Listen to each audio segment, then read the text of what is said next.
trust your crypto assets to centralized exchanges that actively sell your private information and front-run your trades? Would you like to buy and sell your assets without any middlemen, intermediaries, or robots? Do you like paying slippage, fees, and having the price go up as bots steal from you on low-liquidity decentralized exchanges? The solution is NodeMarket.io. Set your guaranteed buy or sell price. No middlemen, no slippage, no bots, ever. Buy or sell 1, 10, or even 10 million tokens, and you never have to worry. OTC trades are between you and the seller or buyer, guaranteed by audited smart contracts and no human middlemen. NodeMarket.io.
Oh, that is loud. All right. You ever you ever try to drink like if you make creamer in one of those things, you try to drink the creamer, like you just start drinking that and then you forget about the coffee, you just drink the creamer. I drank the creamer. I left a little bit of it, but not much. Hello, hello, hello, hello, hello, hello. Bam, bam, bam. I'm gonna get through all of them. I'm gonna get through every one of them. Had an interesting conversation with the Libra team. Well, a chat conversation with them this morning. That's kind of cool. About how they might be building their a revenue sharing pool. You know, we had kind of talked about that.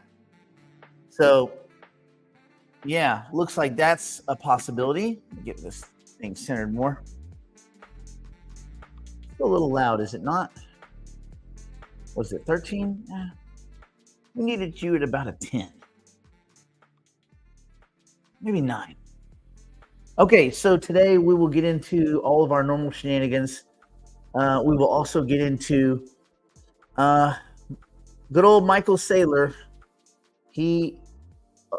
I don't know what kind of gambling drugs he's on, but I'll talk to you about their leverage, their 175% leverage ETF. So that's something we'll talk about. Bitcoin is on the accumulation for the most part. Yesterday was an outflow day, I think, in the ETFs. In the Bitcoin ETFs. In the Ethereum ETFs, it was an inflow day by just a little bit. And then, so we'll talk that. We'll talk about the upcoming Ethereum Petra hard fork. And a cool piece of news, which I saw was, many of you may have seen this, is that because Apple has kind of opened up their NPC, you know how the rings work is the NPC chip, right? Well, Apple's opening up their NPC to third parties, and tap to pay is coming for USDC. How cool is that? So USDC will have, I mean, I'm sure all these stablecoin issuers will have some kind of stuff like that, but tap to pay, man, ain't that some stuff? Ain't that some stuff? Well, no. I'm not drinking coffee with caffeine in it. It's not the sugary bullcrap. It's that I don't get anything out of the caffeine. I don't get the caffeine high. I just get I think I just get the effects of the sugar. So I'm just doing the flavored, the smelly ones that have different smells. This is pecan pie flavored. What? I don't even know what that means. I don't even know how you can jam pecan pie flavor into coffee beans. But anyway, yeah. But yeah, I'm not putting down my creamers. You crazy? I just told you I drank creamers straight, man. No, I'm off of the caffeine unless I go to the movies. Although at the movies I usually have bottled water. So I'm off of the caffeine. I was having like 3 caffeines a day. Now I'm having maybe 1 if I have one of those cups of or not cups, the bottled Mexican Cokes. You want to see it? Look at this big son of a bitch. It's big as hell. All right. So there you go. Hello. All right. So we'll talk about all these things. We will take a look at markets. For those of you that were you looked at CPI and you were like, wait a minute, I don't understand. The numbers came in and the numbers and I don't understand what people are talking about. I have some notes on that. Let me see. Where's my CPI notes? Let's see. Headline rate was 0.15%, so 15 basis points, but 0.15% month over month, which is up from the minor negative that they had in June. It was basically flat, unchanged in May, so that gives a 3-month, basically no change in the 3-month, and it was just 0.1%. So the 3-month change was 0.1%. That's the lowest 3-month change if you were to go all the way back to June of 2020.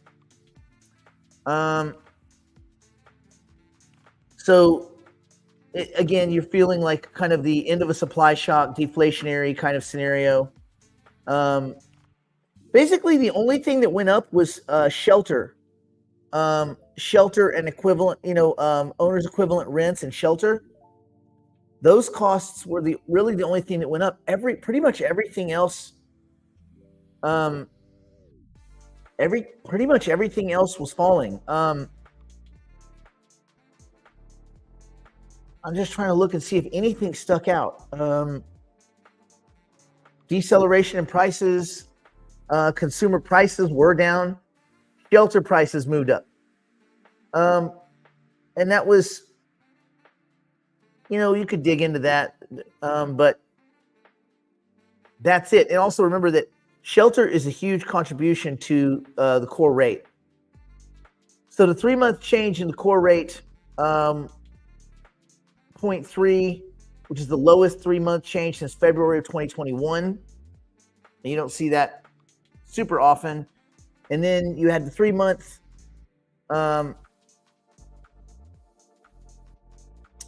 consumer staples down or flat. Everything was down or flat. I mean, yeah, this is kind of more confirmation that we were always kind of floating around the tail end of the toilet of a supply shock and not a big inflationary thing.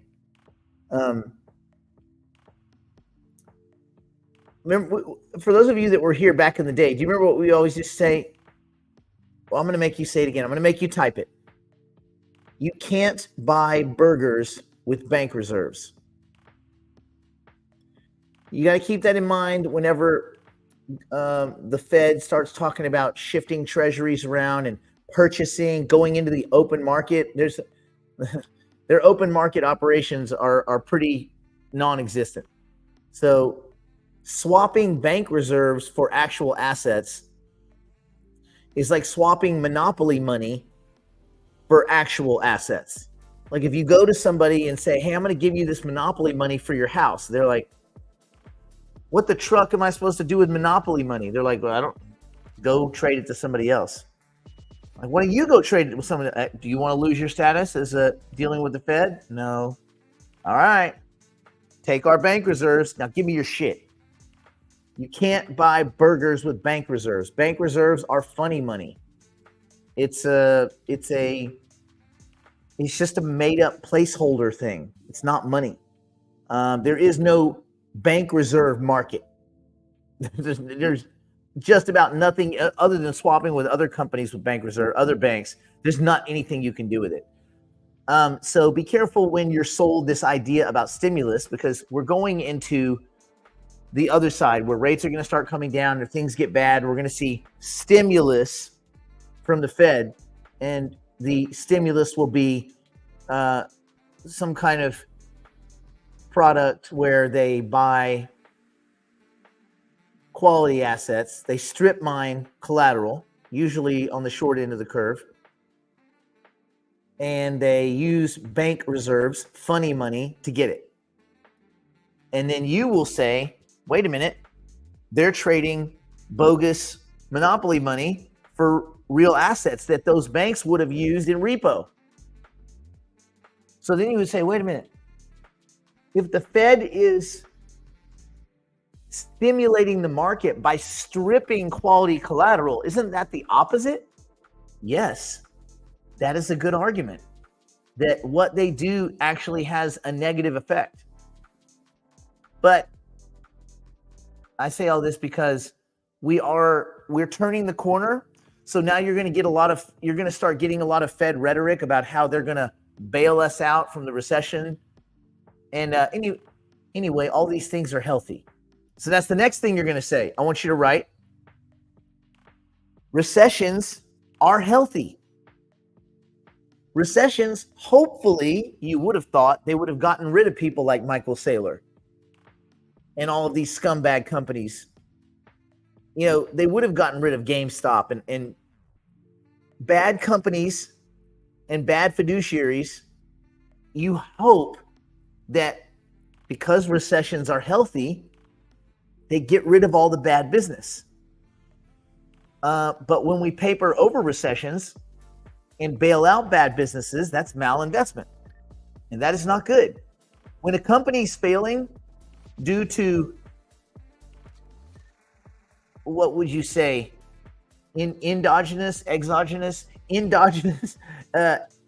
effects that they've created for themselves, their own problems, their own mistakes, their own failures, they need to go away. They need to go bankrupt. Somebody else needs to take over those assets. They need to be redistributed, or they need to be sold off. They need to be put in better hands, more competent fiduciaries. What you can't do is keep bailing out bad businesses, because then the whole goddamn thing's bad. So bad business has got to go away. And the only way to do that is to allow these recessions and things like that to take their course.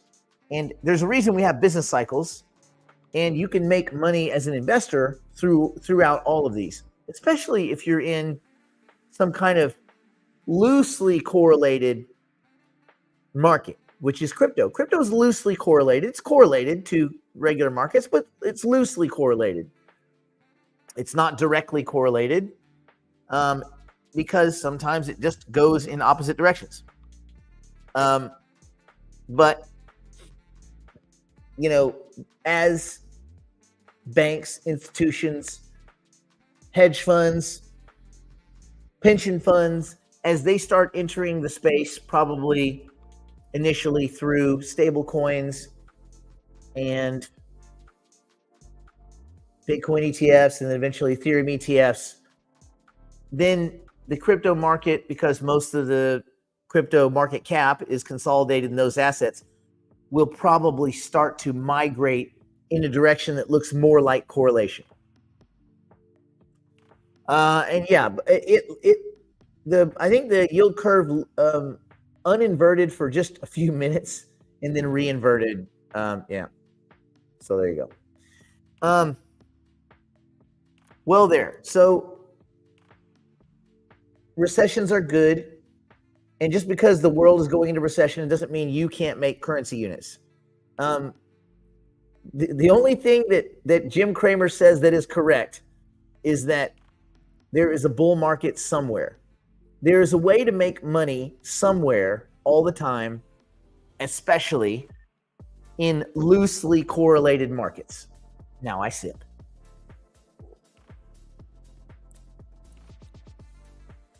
It doesn't really taste like pecan pie.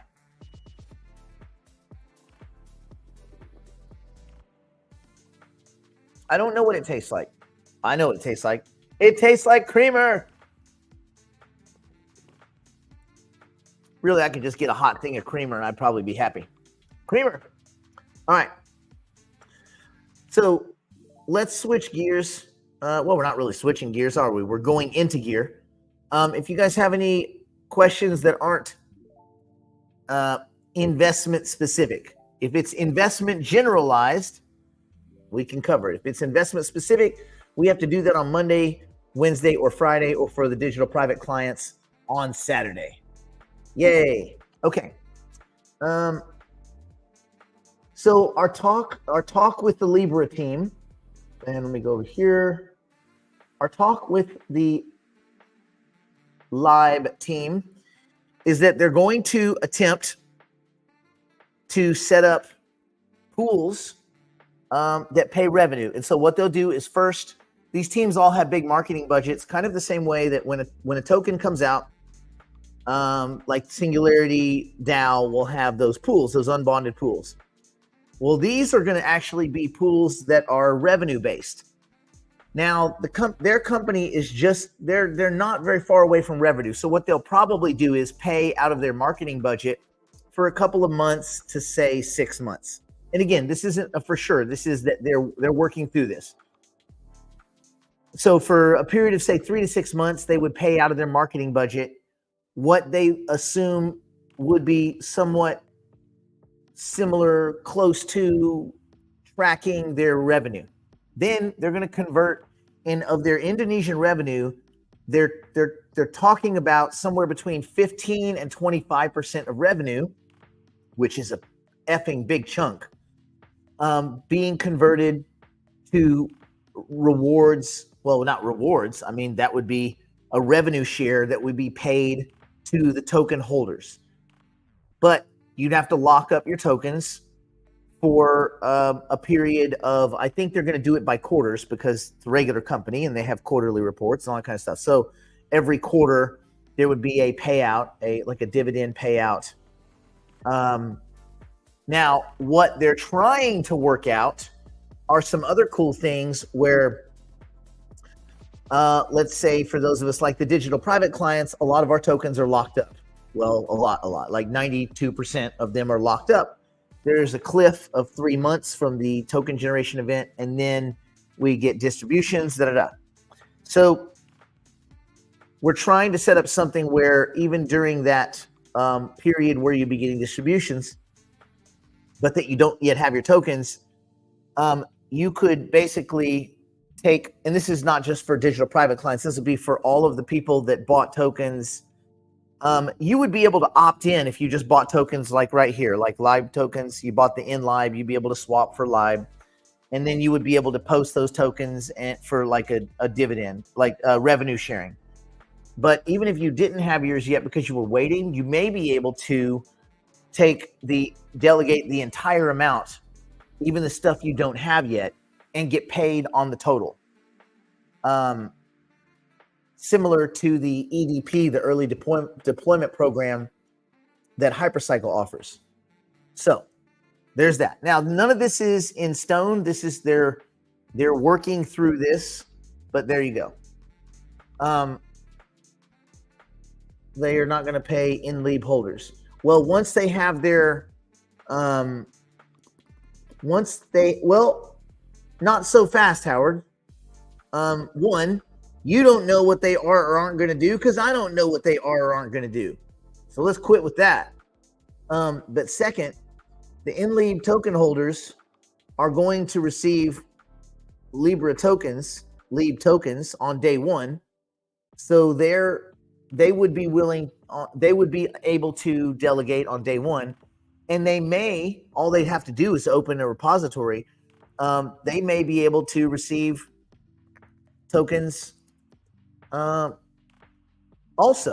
before that. We'll see. We don't know. We don't know until they build these things, and then we look at them and see what the limits are and see what we can do. So thank you, Howard, for being a bad armchair quarterback. Stick to fishing. All right. Let's see. What else? Joseph, I got a Q and no question. Okay. So let's take a look at markets. Let's go look and see what's going on before we get into the cool, kind of sexy, saucy news.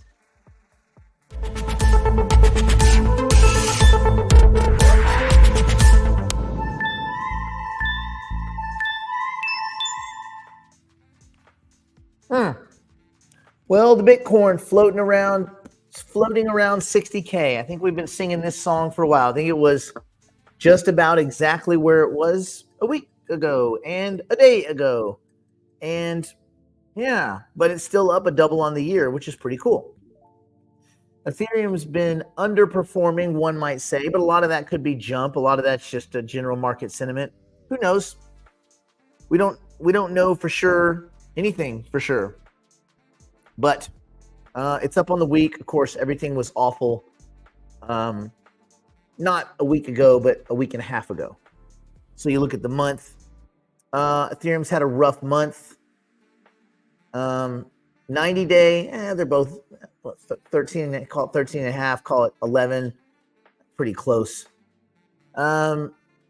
XRP, despite their win, their amazing victory of half illegality and 100 million bucks in fines, which, by the way, they're just going to dump XRP to pay their fines right back on the same retail investors they dumped on before.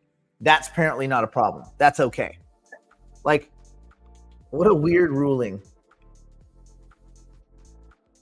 Yes, the same behavior that got you in trouble. You can continue to do that to pay the fine that we charge you for doing the thing that you did, whatever. Anyway, Dogecoin, no one cares. ADA, no one probably cares. I still think they're going to have some kind of run at some point. It's too bad that whole midnight thing that Charles crapped the bed on that. He shies at the bed on that. He first said they were going to do this big thing, this privacy coin. They were going to pay everybody in these tokens. And then I'm sure his lawyers were like, and then at that point, that thing just disappeared to the sidelines. He just quit talking about it. And then when people would ask him, he'd like, I'm not hiding anything. There's nothing to see here. I'm not hiding anything. Like, I can see grandma's leg sticking out from the couch. No, there's nothing here. I don't know where grandma went. Okay, Charles. All right, buddy. So that and him hunting for meteorites instead of managing Cardano is probably one of those are probably two things that kind of significantly irked me. And then when you get irked at somebody, anything that they say, you just hate it. Those things that you thought were clever and funny, now you want to kill him. You just want to rip his vocal cords out and spit in them. So, yeah. By the way, Alien Romulus comes out today. Well, comes out tonight if you live on the East Coast. Comes out today if you live in the West Coast. Yeah, we're going to see it.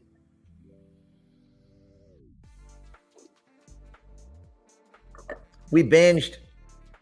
My girlfriend and I binged. Well, not binged, but like over the last 3 weeks, we've seen all of the Alien movies, starting at the first one, all the way up. We skipped we skipped Prometheus because she's seen Prometheus. I have too, but and we went straight to Covenant. Covenant is the last one before now. So, quite excited. I didn't remember watching Covenant again. Now I remember that the aliens were basically genetically crafted by the android, by the robot. Isn't that crazy? Cray. The things you learn from television, man. All right. I didn't see anything spectacular. I'm keeping an eye on Store J. I'm keeping an eye on all the data plays just to see what's going on with data. So Store J is a data play. Filecoin is a data play. Optimism used to be. I don't even know why we're following them. Actually, you know what? We're done. We're done following them. Oh man, I gotta go and re-sign in again. All right. Anyway, point of our overall market rant support. I don't really have any rants. I don't have any rants today. I'm all out of rants. Oh, I got kicked out of a room yesterday in Population 1. I came in.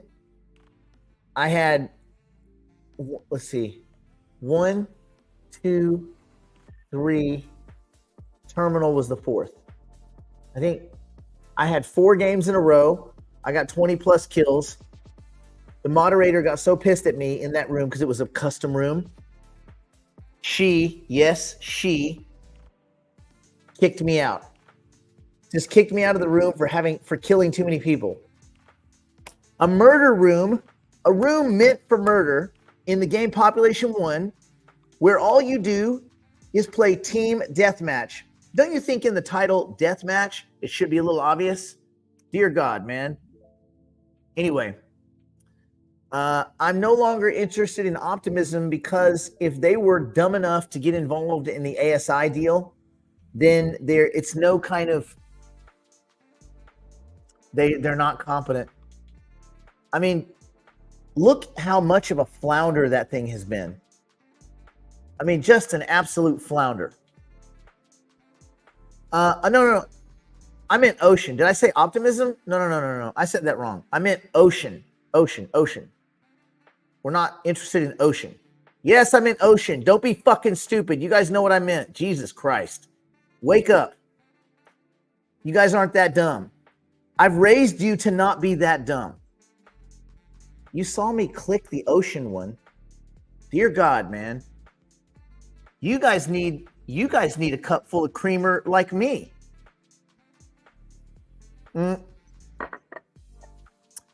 Yeah, I've been kicked out of her room before. It's really frustrating, man. You can't kill anybody these days. Let me see. No, this isn't the problem. This is the big one. This is the one. I have to re-log in again. This isn't the one with all my favorites. Give me a second. Let me go to a different thing. Let me go to a different screen and re-log in.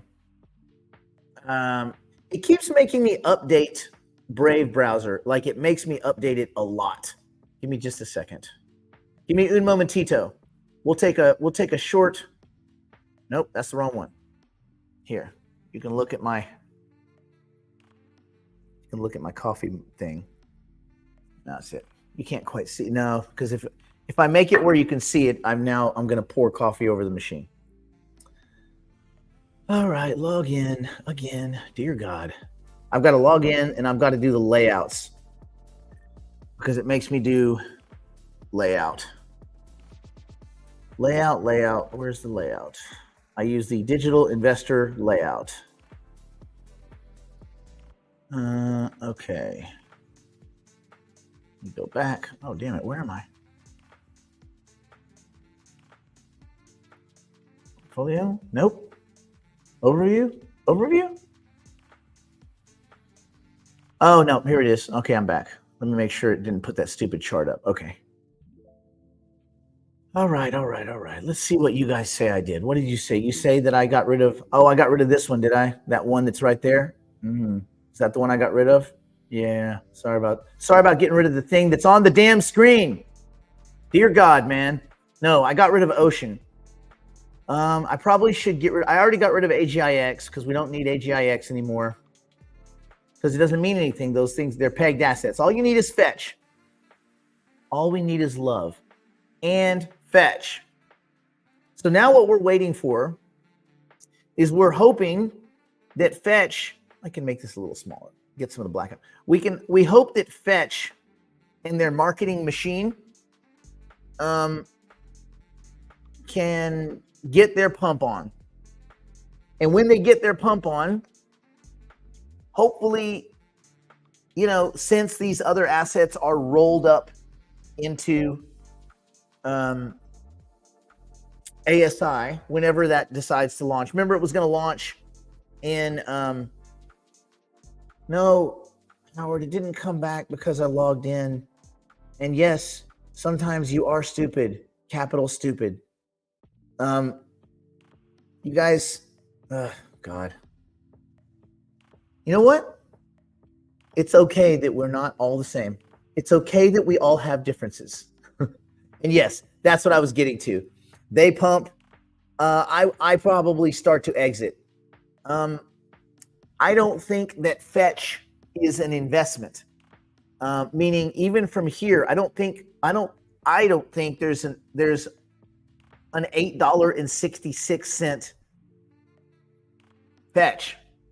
So for me, and again, I'm not telling anybody what to do. I'm just telling you that it's not as enticing to me as it used to be. Because the team shit the bed. The Fetch team has always been a little sketchy. But when they align themselves with Singularity Net and Ocean, and they all started clicking levers and saying that they wanted to cash out, why should any of us have stuck with it? I mean, anybody that just hit the complete exit, which I didn't hit the exit. I exited a third of my AGIX. I kept my Fetch. I swapped the rest. I got out of my Optimism. Sorry, I got out of my Ocean because I don't see any point in owning any of those individual assets. So I still hold Fetch. It's still staking. Now I hold the AGIX that I swapped. Howard, dear God, man, you're not right. And right now, you're being a fucking idiot. I got rid of Ocean, and when I refreshed the screen, it logged me out because I had not refreshed the screen when I turned on my computer. And every time you use Live Coin Watch on your computer, it resets you where you have to log back in. You would know this if you ever used it, which you don't because you're too busy fishing and lying about push-ups. We love Howard. Howard is an opportunity for us to beat up on somebody. No, I like Optimism. I actually am the other direction. I have been adding with dollar cost averaging to my Optimism. Me personally. I'm not telling anybody what to do. You do you. I like Optimism. I think it's the better choice for layer twos, but I also own Matic. And while I don't think that everything they do is great, and I think that most of their partnerships are bullcrap, Polygon Network works pretty good. It continues to work pretty good. So there you go. You got to own layer twos. The other layer twos, I don't know. A beer koozie. Oh, beer koozies. They would work for soda too, wouldn't it? Wouldn't it just be a can koozie, Kenneth? Couldn't it be a multi-purpose koozie? Couldn't it be multi-asset koozie? All right. Let's do this. Let's talk about the weirdness. And there's a lot of it. Okay. Time to get our brains in order. Let me quiet this for a second. Hush. All right. Let's get on over. Let's get some classwork done. Hello. You're late. You're bad at math, but I'm giving you an A+ in confidence. Just doing what I gotta do. Extra credit. All right. Let's get into the guts of it. I wish I had different. I couldn't get my other background music to play for whatever reason, but we can put maybe info. That's the wrong kind of thing. Nope. We'll leave that one. That's fine. Okay. Let me pull up if I can get that sucker. Where is it? Oh, it's way down there. Oh, nope. There. Gotcha. All right. Boom. Let me get comments back on. All right. We're rocking and rolling. Okay. First things first, let's talk about this dumbass, this complete jackass, Michael Saylor. MicroStrategy ETF receives the green light for leveraged Bitcoin exposure. This is the dumbest goddamn thing I've read in a while. Yep, no, this is it. MicroStrategy ETF MSTX approved by the SEC. They approved this shit, right? It was 10 years for a Bitcoin ETF, and Microsoft and the SEC approves MicroStrategy's bullshit ETF. Anyway, it targets 175% daily return of MicroStrategy's stock for indirect Bitcoin exposure. And you would say that's a hodgepodge of weird shit. Yes, it is. The SEC approves MSTX, the first leveraged single stock ETF targeting MicroStrategy. They're offering an ETF of themselves. It offers 175% daily return, which you would say, wait a minute, what does that even mean? Yeah, what does that mean? Because that sounds a little bit sketch. MicroStrategy currently holds 226,500 Bitcoin, making MSTX a leveraged Bitcoin play, which is a little weird. Yes. They label this potentially the most volatile US ETF due to its Bitcoin exposure and the fact that MicroStrategy, the company, is a fucking loser. They've done nothing but lose money, hemorrhage money, and issue debt. That's it. Just go into debt. The MicroStrategy's business model now is to go into debt and buy Bitcoin, and go into more debt and buy Bitcoin, borrow against the Bitcoin to buy more Bitcoin, and buy more Bitcoin with other people's money that's not theirs. This is another mechanism for them to take money and go buy more Bitcoin that they shouldn't own. The ETF, known as MSTX, we'll call it Miss Texas, is issued by Defiance ETFs and is designed to deliver 175% of MicroStrategy's daily stock return. MicroStrategy ETF receives the green light. So according to the announcement, the MicroStrategy ETF has officially been approved by the SEC. The approval marks a step in the financial markets as MSTX, Miss Texas, becomes the first leveraged single stock ETF focused on MicroStrategy, a company known for losing money and Bitcoin, which, is weird. Defiance, I've never even heard of Defiance ETFs. The issuer of MSTX is known for its focus on thematic and leveraged ETFs. MSTX is expected to offer investors amplified exposure to Bitcoin due to MicroStrategy's substantial Bitcoin reserves. Defiance ETF CEO, No One Careson, emphasized the unique opportunity that MSTX provides for investors. Given MicroStrategy's inherent higher beta compared to Bitcoin, MSTX offers a unique opportunity for investors to maximize their leverage, because MicroStrategy takes a shitload of leverage, to maximize their leverage exposure to Bitcoin markets within an ETF wrapper. In my opinion, this is a huge fucking mistake. I don't know what they do at the SEC anymore. This whole idea that they're trying to protect investors seems a little bit silly when they allow shit like this. It took an act of God to get Bitcoin and Ethereum ETFs. And a shitty company that hemorrhages money buys Bitcoin on leverage and they get an ETF. What the fuck? Anyway, Jesus. It is. You nailed it. Piro nailed it.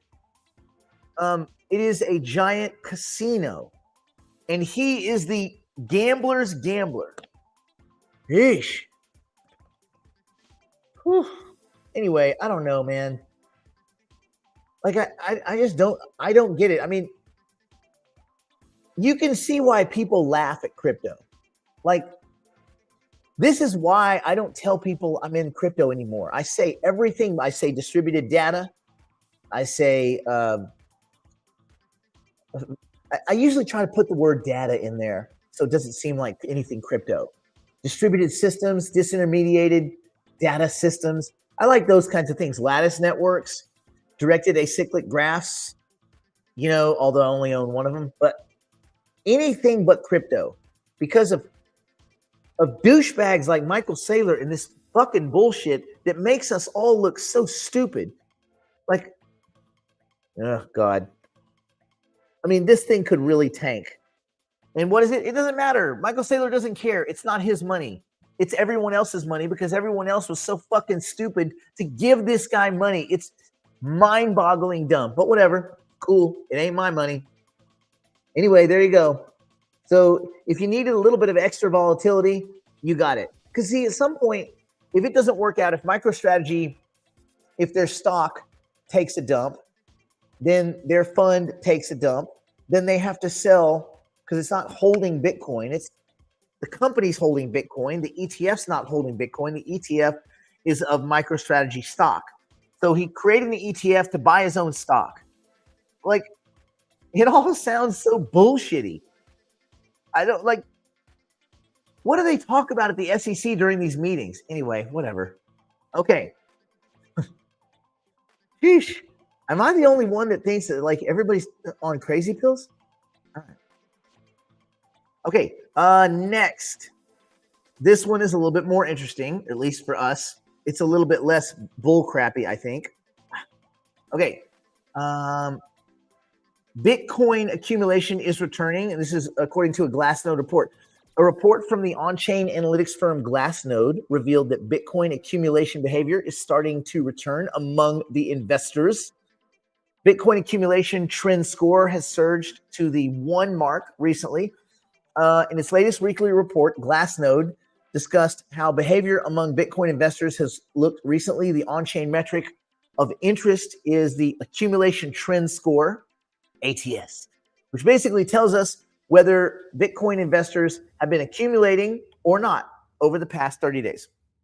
The indicator calculates a score by not only keeping track of the balance changes happening in the wallets of holders, but also taking into account the size of their wallets, thus providing a higher weightage to larger investors, hedge funds, pension funds, and large private holders of the asset. Great. While the value of this metric is close to 1, or when the value is close to 1, it means that the large entities on the network or a large amount of small holders have been accumulating.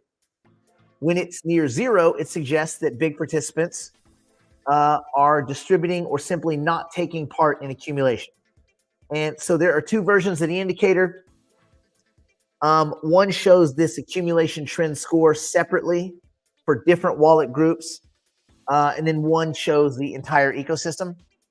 And so essentially, the trend score has been in a consolidation phase, which followed that all-time high, implying that now distribution had been occurring. Recently, however, the indicator started turning blue, which I guess we like. And larger groups are showing more aggressive accumulation, with the metric being very close to 1. So the group that showed the highest degree of buying is the 10,000 plus Bitcoin cohort. Imagine having 10,000 Bitcoin, which can be associated with entities like spot exchange traded funds, ETFs. They have large wallets. They appear to be returning to a regime of accumulation. They also said, as a side note, that Cardano adoption has been stagnating. No shit.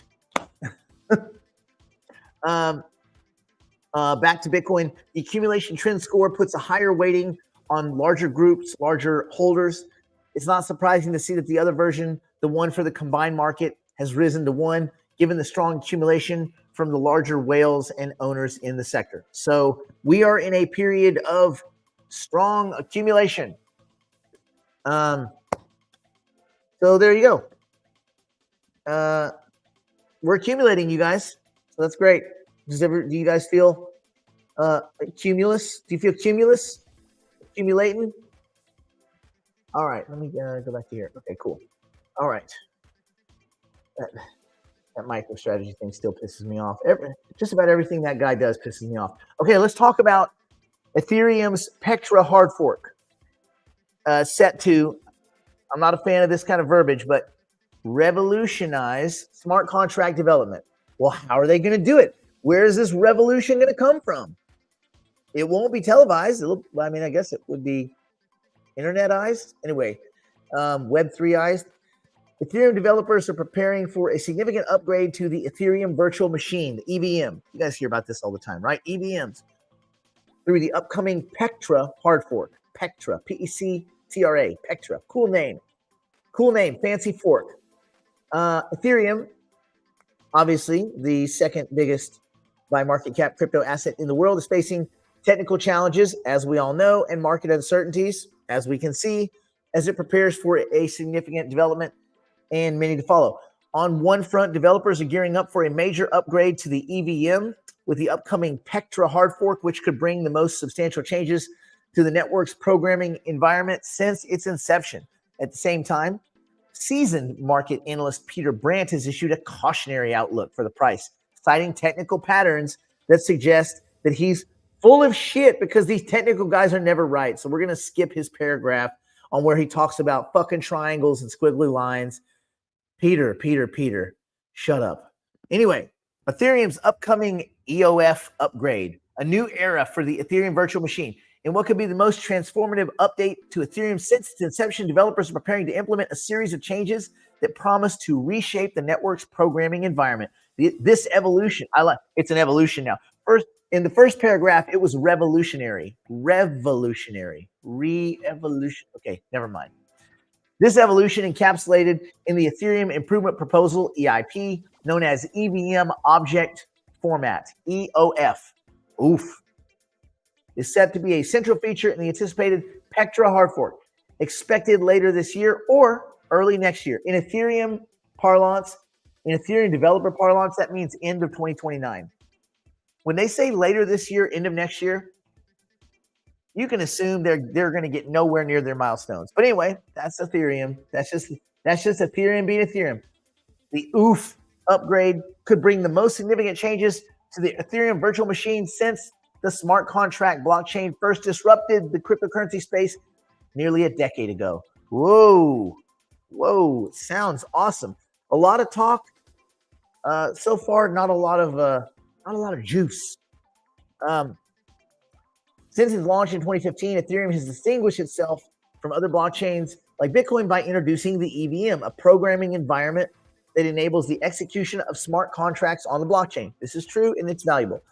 This innovation was a game changer, allowing developers to create decentralized applications, what we refer to as dApps, using programming languages such as Solidity and Viper.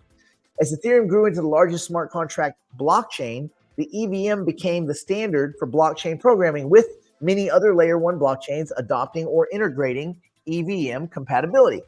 However, the network matured. I guess you could say it matured. I think got old probably is better. The need for an upgrade to the EVM became pretty apparent. The EOF proposal, which comprises a series of small changes to the EVM, aims to make smart contract development more accessible and secure. This is particularly crucial for developers that are working with Solidity and Viper because the changes introduced by OOF are designed to improve the efficiency and security of dApp development on Ethereum. You got to make it safe, man. Despite its potential benefits, the OOF proposal has sparked pretty extensive debate within the Ethereum developer community, they still have a lot of developers because it's still the #1 smart contract language, and it is the second by market cap to all other crypto assets. So the proposal is delicate. It could disrupt existing smart contracts, leading to unforeseen consequences, which we don't like unforeseen consequences in smart contracts.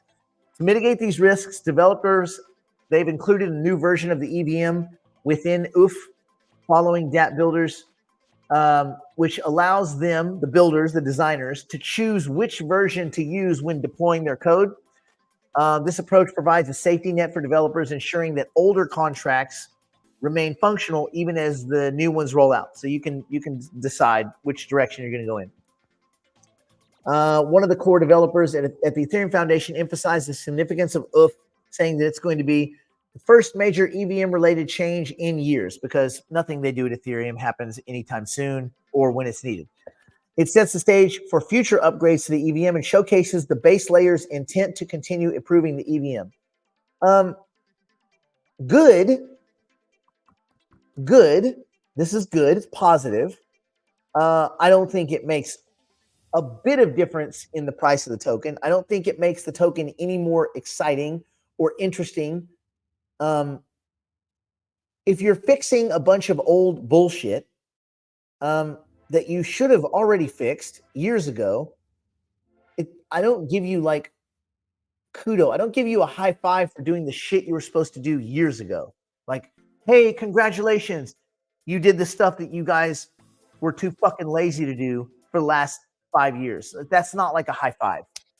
That's like a thanks for showing up. The party's over. You can help us clean up, I guess. Anyway, not all the developers are necessarily convinced. Some have expressed concerns about the risks associated with maintaining multiple versions of the EVM. That could be problematic. He said, the problem I see is that now performing these operations, performing verifications, is also part of consensus. That means if there's a bug in there and we deploy something that passes our verification, but it has a bug in it, then it will later crash in a very unexpected way. Yeah, no shit. And I think that is a fair criticism or concern, we'll say. His concern highlights the complexity of implementing a significant change into a network once it's already moving. This has always been the problem with Ethereum, is that they're trying to make these changes while the plane is in the air. It's like, we're going to go turn this Cessna into a jet and then into a spaceship. Cool. Well, when are you gonna bring that sucker down and let's start messing with it? Oh, no. We're not doing it on the ground. We're going to go do it while it's flying. What? Yeah, we can't turn it off. If we turn it off, the whole fucking network crashes. Everybody dies. Oh, okay. So, wait, what? Yeah. So, that's been a problem. So while this is cool that they're looking to upgrade the EVM, and the Pectra upgrade includes 11 Ethereum improvement proposals related to OOF. And if successful, it will improve the EVM experience and address some longstanding technical debt that has, accumulated since the network's inception. However, if it goes wrong, it could be months or years before we see its wrongs, because a lot of these things could be couched or accidentally hidden in what we think are safe and good contracts. So I don't know. I guess I'm kind of on the fence on this one. I like the idea of not destroying it. I like the idea of improvements. If there's any chance that people could lose money, I'm not a fan of it. So I don't know.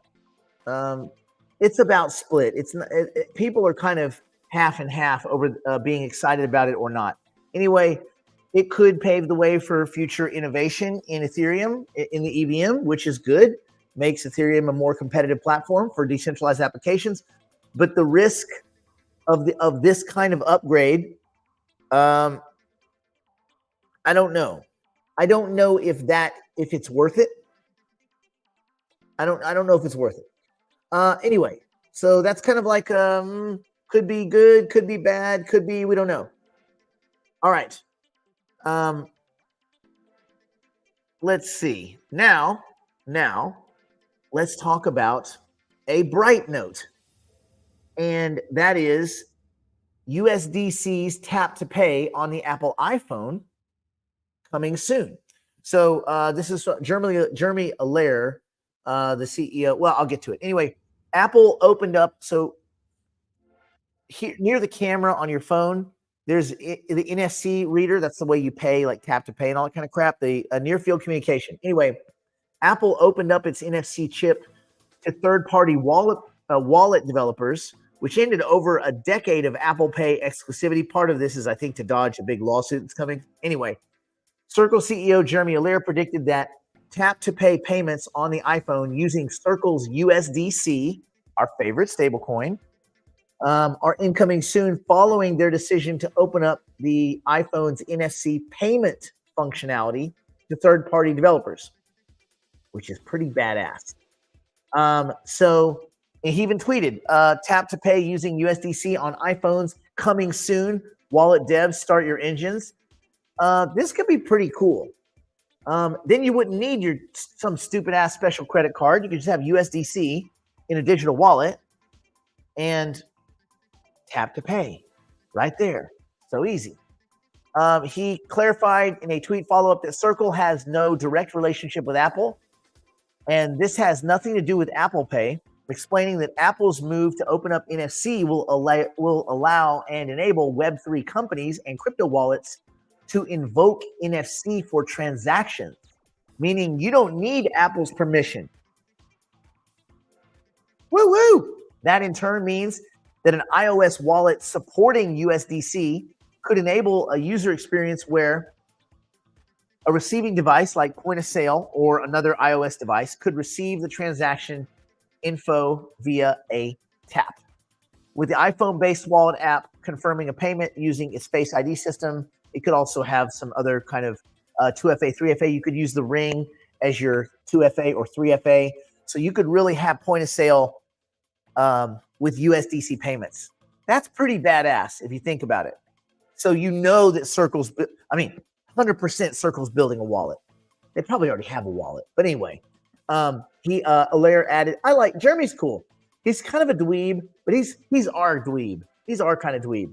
Anyway, he added that this will open up a powerful pathway for direct-to-merchant USDC payments, as well as NFTs for tickets, other certifications, stable coins, houses, cars. Shit, man. Oh, wait, we got to have a whole RWA thing, real-world bullshit. It needs to be that you can just use crypto to buy regular day-to-day stuff without 7 steps in the middle. We get there, we got it. Anyway, wallet developers should start using the latest Apple iOS SDKs that support this and ready their apps for USDC tap to pay. That's pretty cool. And then other payment processors could simply upgrade to support USDC settlement. So I'm guessing that they're going to go out and canvas and start talking to people. They're out rippling Ripple. Got to be embarrassing. But you see everybody's rolling into stable coins. Jump, full stable coins. Ripple, they're pushing over to stable coins. Everybody's going to stable coins because they want real-time payments, man. Anyway, Apple's decision to open up access to its NFC chip comes after years of pressure to do so from regulators, including the European Union, who called for Apple to allow increased market competition.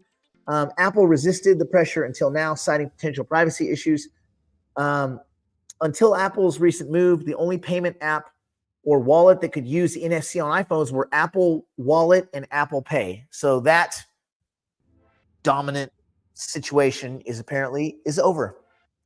Third-party developers will now have access to the iPhone NFC chip following the iOS 18.1 software update currently pegged for this fall.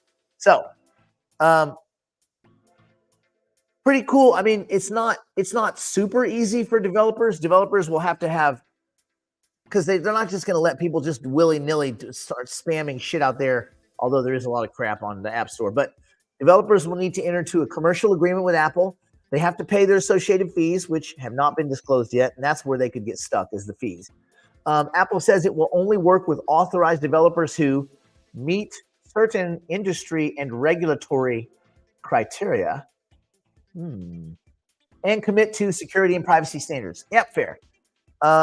Third-party integrations will also only be available in Australia, Brazil, Canada, Japan, New Zealand, the UK, and the US. Okay, kind of cool. Yeah, I would say this is great for USDC, for the stability of that asset. I'm happy, man. I mean, listen, we're moving forward. The crypto space is moving forward. What more can you ask for? And yeah, yep. MetaMask gonna have their debit card. That's kind of cool. There. And yeah, the more mentally painless it is to spend money, the more people will waste money. That's right. When it's easy. Let's see. I ordered Domino's, this little thin pizza yesterday. I don't know. Have you had it? That's like a little thin. I was trying to explain it. It's like so thin. It's like a cracker thin. Anyway, whatever. It's like a pizza when you don't want a pizza, but you like want the taste of a pizza. Anyway, and I realized that I ended up, because it gives you, it's like get one for this, get that. When it was all said and done, I spent $40. That's with the tip and everything, $40, which is a lot because whatever, it's Domino's. But I got 2 pizzas and I got a garden salad, which I haven't eaten yet. I'm going to eat it today. And it was only a few bucks more than half the price. I paid almost twice as much for two Jersey Mike sandwiches. Did I tell you guys this? I spent $67. $67 before the fucking tip. Buying 2 sandwiches at Jersey Mike's on Uber Eats. What a fucking scam. $67. It was 70 something after the tip. 70. I do tip Domino's. I tip if they drive. If it's Uber, if it's a driver, I tip the driver. But anyway, but the point is, 2 Jersey Mike sandwiches were $67 before the tip. It was bullshit. I'm done with Jersey Mike's. I'm sure that if I drive in there, it's like $20. They fee you to death at Uber Eats. I'm on the verge of being done with them. The only thing I like Uber Eats is for groceries. I don't care how much money I have, man. I'm not paying $67 plus a tip for 2 fucking sandwiches from Jersey Mike's. They were good sandwiches, by the way. But still, that's stupid. And then I was like, how on earth does anybody man, God. Yeah, and you're right. Chuck Schumer said that crypto, because now Democrats are like, hey, wait a minute, we got to say something about crypto. God. Anyway, you know what? The fish will prosper where the water is murky. So, yeah, I know it's $20. That's the thing, man. They really screw you. Yeah, he drive from Jersey. I think it must have been handmade by Mike, by Mike himself. That's the only way. Yeesh, I should have looked for a signature on that plastic bag. Anyway, so overall, good news. Bitcoin is in an accumulation phase. They are at least trying to do some kind of upgrading for the EVM for Ethereum, even if they never achieve it.